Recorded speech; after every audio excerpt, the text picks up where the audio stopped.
दोस्तों, सवाल सीधा है कि क्या बिहार विधानसभा का चेहरा एक बार फिर बदलने वाला है? और क्या बजट सत्र से पहले ही कोई बड़ा सियासी धमाका होने वाला है?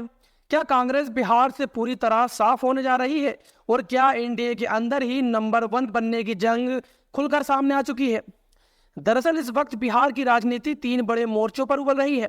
पहला, विपक्ष खासकर कांग्रेस के अंदर संभावित टूट, और दूसरा, एनडीए के अंदर बीजेपी और जेडीयू के बीच शक्ति संतुलन की लड़ाई, और तीसरा, पुराने चेहरों की वापसी से बनते नए सियासी समीकरण।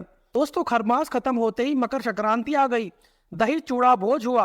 पक्ष और विपक्ष एक साथ दिखे, मुस्काने बटी, हाथ मिलाए गए। लेकिन बिहार की राजनीति में ये भोज कभी सिर्फ भोज नहीं होते, ये संकेत होते हैं, संदेश होते हैं। और इस बार भी दही चूड़ा के बहाने बहुत कुछ दिया गया। खिचड़ी पक चुकी है दोस्तों। अब सवाल सिर्फ ये है कि उसमें मसाला किसका है और स्वाद किसके पक्ष में जाएगा। दोस्तों, 2025 में बिहार के विधानसभा चुनाव के बाद ये माना जा रहा था कि अब बिहार में स्थिर सरकार चलेगी। लेकिन महज 2 महीने में ही दल बदल की चर्चाओं ने सरकार और विपक्ष की नींदें उड़ा दी हैं। नाराज विधायक, अंदरूनी खींचतान और सत्ता में हिस्सेदारी की होड़ ने माहौल को विस्फोटक बना दिया है। और इस पूरे खेल की सबसे तेज आहट कांग्रेस खेमे से नजर आ रही है। मीडिया रिपोर्ट्स की माने तो कांग्रेस के सभी 6 विधायक मुख्यमंत्री नीतीश कुमार की पार्टी जेडीयू के संपर्क में बताए जा रहे हैं। और अगर ये सच साबित होता है तो 243 सदस्यीय बिहार विधानसभा में कांग्रेस का खाता पूरी तरह साफ हो सकता है। यानी बिहार से कांग्रेस का सियासी वजूद लगभग खत्म हो जाएगा। और सूत्रों का दावा है कि कांग्रेस विधायकों की नाराजगी की बड़ी वजह प्रदेश अध्यक्ष राजेश राम है। संगठन की कमजोर पकड़, फैसलों में देरी और स्थानीय नेताओं की अनदेखी ने असंतोष को हवा दी है। ताकि कांग्रेस लीडरशिप इन खबरों को सिरे से खारिज कर रहा है। कह रहा है कि सब राजनीतिक रूप से प्रेरित अफवाह है। कांग्रेस एकजुट है और सभी 6 विधायक मजबूती से पार्टी के साथ है। लेकिन जेडीयू का दावा इससे बिल्कुल उलट है। जेडीयू खुले तौर पर कह रही है कि कांग्रेस के सभी विधायक उनके टच में है। और इसी बीच बीजेपी की नजरें भी दूसरी तरफ टिकी हुई हैं। तो कहानी सिर्फ कांग्रेस तक सीमित नहीं है।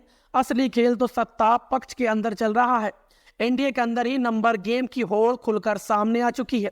बीजेपी और जेडीयू दोनों एक खुद को गठबंधन का बड़ा भाई साबित करना चाहते हैं। 2025 के चुनाव में बीजेपी को 89 सीटें मिली थी, जेडीयू को 85। और फर्क मामूली है, लेकिन अहंकार का फर्क बहुत बड़ा है।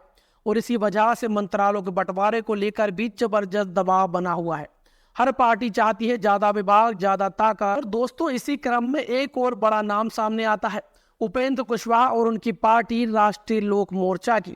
4 में से 3 विधायक बीजेपी के संपर्क में बताए जा रहे हैं।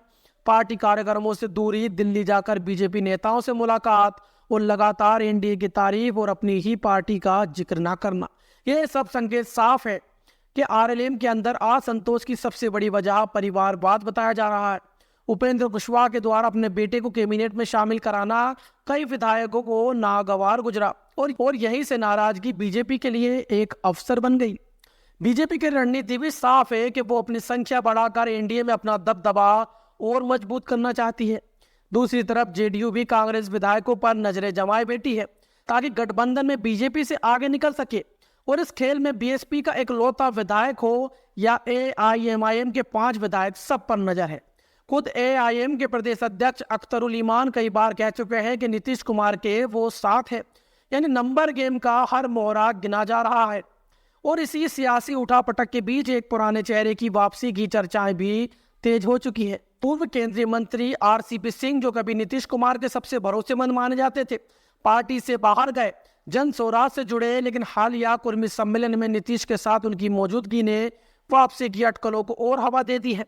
राजनीतिक विश्लेषक मानते हैं कि जेडीयू के सामाजिक समीकरणों को मजबूत करने की कोशिश हो सकती है।